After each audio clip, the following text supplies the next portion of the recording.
એક જંગલમાં એક ક્રૂર સિંહ રહેતો હતો. તે પોતાના તાકાત અને શિકારના ગર્વમાં રહેતો અને જંગલના પ્રાણીઓ પર ત્રાસ ચલાવતો.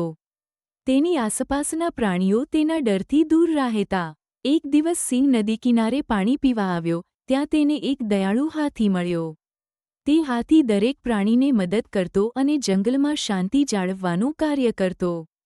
હાથીએ સિંહને કહ્યું, રાજા, તમારું તાકાત તમારું ગૌરવ છે, પણ તાકાતનો ઉપયોગ હંમેશા ન્યાય અને દયાથી થવો જોઈએ.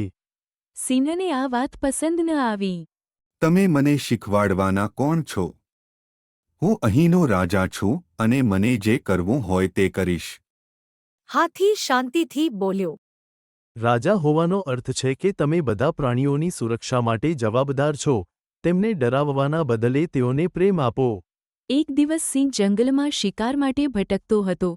ત્યારે તે ઝાડના ઝપાટામાં ફસાઈ ગયો. તે ઘવાઈ ગયો અને બહાર આવવા મથતો હતો, પણ ફસાતો જતો. એ સમયે તે દયાળુ હાથી ત્યાં આવી પહોંચ્યો. હાથીએ ક્રૂર સિંહને જોયું અને પોતાની શક્તિથી તેને ઝપાટાથી બહાર કાઢ્યો. સિંહ આ દયાળુ કૃત્યથી પ્રભાવિત થયો. તેને સમજાયું કે તાકાતનો સાચો ઉપયોગ દયા અને મદદમાં છે.